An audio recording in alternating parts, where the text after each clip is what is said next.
कंकाल का रहस्य। चौरा गांव के खेतों में इन दिनों खुदाई का काम चल रहा था। असल में इसी गांव से होकर एक अच्छी सड़क गुजरनी थी, इसलिए यहाँ खुदाई शुरू की गई थी। अचानक एक दिन खुदाई करने वाली मशीन से कुछ टकराता है। बाद में जब खोजबीन की जाती है तो वहां से 2 कंकाल मिलते हैं। पुलिस गांव के लोगों से पूछताछ शुरू करती है। आप लोगों को क्या लगता है ये किसके कंकाल हो सकते हैं? अरे साहब, हमें क्या पता ये किसके कंकाल है, आप ही लोग पता लगाइए। हम लोग तो बहुत ज्यादा डरे हुए हैं। हाँ, हमारी फॉरेंसिक टीम अभी आ रही है। ये बताओ कि इस गांव के रहने वाला कोई जोड़ा गायब तो नहीं ना? क्योंकि शुरुआती जांच में तो ये बात सामने आ रही है कि एक कंकाल किसी पुरुष का है तो एक किसी महिला का। साहब, हमें तो बहुत डर लग रहा है। ऐसे कंकाल मिलने का मतलब गांव के आसपास ही किसी की हत्या हुई है या फिर किसी को जलाकर मार डाला गया है। हाँ साहब, हम अपने परिवार को लेकर बहुत ही ज्यादा परेशान हैं। देखिए, आप लोगों की परेशानी हम समझ सकते हैं, लेकिन आप लोगों को पुलिस का सहयोग करना होगा, क्योंकि आपके सहयोग के बगैर हम ये पता नहीं लगा सकते हैं कि आखिर ये किसके कंकाल है और इनकी हत्या किसने की। ठीक है साहब, गांव के लोग आपका पूरा सहयोग करेंगे। हाँ साहब, पूरा सहयोग करेंगे। तो फिर ठीक है, हम अपनी जांच शुरू कर देते हैं। कुछ दिन बाद जांच रिपोर्ट आ जाती है। पता चलता है कि ये कंकाल करीब 20 साल पुराने हैं, यानी 20 साल पहले किसी जोड़े की हत्या कर शव को यहाँ पर दबा दिया गया था। इंस्पेक्टर राघव, ये बताओ कि 20 साल पहले की मर्डर मिस्ट्री क्या आप सुलझ सकती है? हाँ सर, क्यों नहीं, लेकिन अब सबूत और गवाह काफी मिट गए होंगे। मुश्किल तो होगी, लेकिन शायद किसी परिवार को इंसाफ मिल सके। इंस्पेक्टर राघव, आप बिल्कुल सही कह रहे हैं। किसी परिवार को तो इंसाफ मिलेगा ही और किसी को उसके किए की सजा भी मिलेगी। जी सर, मैंने तो जांच शुरू भी कर दी है। 20 साल पहले इस गांव के 2 जोड़े अचानक कहीं गायब हो गए थे। मैंने दोनों ही परिवारों के बाकी के सदस्यों से बातचीत शुरू की तो उन्होंने बताया कि उनके बच्चे शहर गए थे, लेकिन आज तक वापस नहीं लौटे हैं। लेकिन ये दोनों शव किस परिवार के सदस्यों के हैं, ये कैसे पता चल सकेगा? सर, मैंने डीएनए टेस्ट करवा लिया है। आज शाम तक इसकी रिपोर्ट भी आ जाएगी। अच्छा, ठीक है। उसी शाम को सर, डीएनए रिपोर्ट के मुताबिक ये दोनों ही लाशें चौरा गांव के रहने वाले प्रधान सुल्तान सिंह के बेटे और बहू की है। लेकिन इनकी हत्याएं किसने की है, ये कैसे पता लगेगा? इसी का तो पता लगाने की कोशिश में जुटा हूँ सर। आज सुल्तान सिंह से मिलने भी जा रहा हूँ।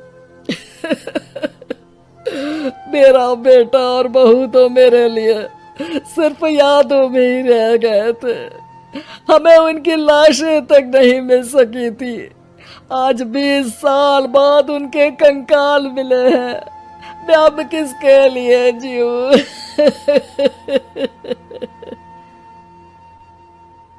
लेकिन सर, क्या आपकी किसी से कोई दुश्मनी थी? अपने बेटे बहू की हत्या के लिए आप किसे जिम्मेदार मान रहे हैं? अब मैं किसका नाम बोलूं? मेरी तो किसी से दुश्मनी नहीं थी, बस मेरे बेटे बहू को कोई वापस ला पाता।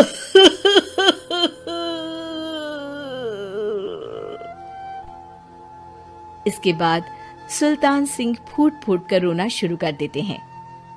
सर, अब आप इनका अंतिम संस्कार करवा सकते हैं। कम से कम इनका शरीर ना सही, इनका कंकाल तो आपको मिला है। लेकिन हाँ, अगर आपको कुछ भी याद आए तो जरूर बताइएगा। मेरी तो बेटा अब उम्र हो गई है, लेकिन मेरे बेटे और बहू के हत्यारों का जरूर पता लगाइएगा, क्योंकि जब तक हत्यारे पकड़े नहीं जाएंगे मेरा मन नहीं मानेगा। सर, हमारी पूरी कोशिश रहेगी हत्यारे को पकड़ने की। लेकिन एक बात बताइए, उस वक्त आपको किस पर शक गया था? उस वक्त मेरे एक ड्राइवर को पकड़ा गया था, लेकिन सबूतों के अभाव में उसे छोड़ दिया गया था। अच्छा, और ड्राइवर पर कैसे शक हुआ था? क्योंकि उस दिन ड्राइवर छुट्टी पर था। उस समय लेकिन लाश क्यों नहीं मिल सकी थी? उस वक्त पुलिस ने बहुत कोशिश की थी, लेकिन दोनों की डेड बॉडी नहीं मिल सकी थी। ठीक है, हमारी तफ्तीश चल रही है, मैं फिर आऊंगा। इसके बाद इंस्पेक्टर वहां से चला जाता है और सुल्तान सिंह अपने बेटे और बहू की याद में खो जाते हैं। कुछ दिन बाद सुल्तान सर, एक बात बताइए, जब आपके बेटे बहू की हत्या हुई थी, उसी के आसपास आपके ही गांव का रहने वाला एक और जोड़ा उसी वक्त गायब हो गया था ना? हाँ सर, अलका और अभिषेक, वो भी मेरे बच्चों जैसे ही थे। तो फिर वो कहाँ है? उनका भी आज तक पता नहीं चल सका, लेकिन बताते हैं कि कुछ साल पहले अभिषेक को गांव के ही किसी आदमी ने मुंबई में देखा था, लेकिन फिर वो गायब हो गया। यानी अभिषेक और अलका की हत्या नहीं हुई थी, बल्कि उन्होंने किसी वजह से खुद ही गांव छोड़ दिया था। हाँ, हो सकता है, क्योंकि अभिषेक मेरे बेटे संतोष का अच्छा दोस्त था और उसका मेरे घर भी आना जाना लगा रहता था। हो सकता है कि उसने मेरे बेटे और बहू के बारे में सुन लिया हो और ये गांव छोड़ दिया हो सकता है। उनके परिवार का कोई अब नहीं रहता क्या इस गांव में? अब तो कोई नहीं रहता। एक चाचा थे, लेकिन उन्होंने भी अपना पुश्तैनी मकान बेच दिया है। वो भी अब कहीं शहर में ही बस गए हैं। ओह, अभिषेक और अलका के बारे में भी पता लगाना होगा। हो सकता है कि वही इस हत्या के बारे में कुछ बता सके। हो तो सकता है, लेकिन वो बेचारे तो खुद ही वक्त के मारे थे, वो क्या बताएंगे। फिर भी सर, जब केस दोबारा खुला है तो जांच तो करनी ही पड़ेगी, और इस बार तो लाशें भी बरामद हुई है।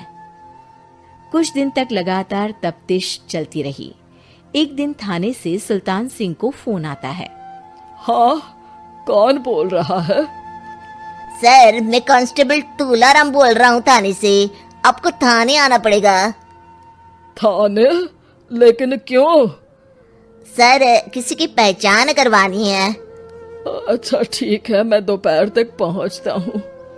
सुल्तान सिंह दोपहर में थाने पहुंचता है।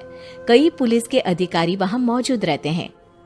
सर, आपके बेटे की हत्या का रहस्य आज शायद सुलझ जाए। अच्छा इंस्पेक्टर राघव, पर वो कैसे? सर, उस आदमी को देखिए, क्या वही अभिषेक है? सुल्तान सिंह की आंखों में हैरानी से आंसू आ जाते हैं। हाँ सर, यही अभिषेक है। ये आपको कहाँ से मिला? सिर्फ अभिषेक ही नहीं, बल्कि इसकी पत्नी अलका भी इसके साथ है। मैडम, जरा अभिषेक की पत्नी को लाइए। जैसे ही अलका को पेश किया जाता है, सुल्तान सिंह जमीन पर गिर जाते हैं। सुल्तान सर, क्या हुआ आपको? आप अलका को देखकर गिर क्यों गए? सुल्तान सिंह सर पकड़कर बैठ जाते हैं। ये अलका नहीं, बल्कि ये तो मेरी बहू रितु है। पूरा थाना एक दूसरे का मुंह देखने लगता है। क्या? इसके बाद हर किसी को दो कंकाल और हत्या का रहस्य समझ में आ गया। अभिषेक और रितु ने मिलकर संतोष और अलका की हत्या की थी और लाश को जमीन के नीचे दबा दिया था। आज 20 साल बाद इस हत्या का रहस्य खुल सका था कि अवैध प्रेम संबंध में 2 मासूमों की जान गई थी।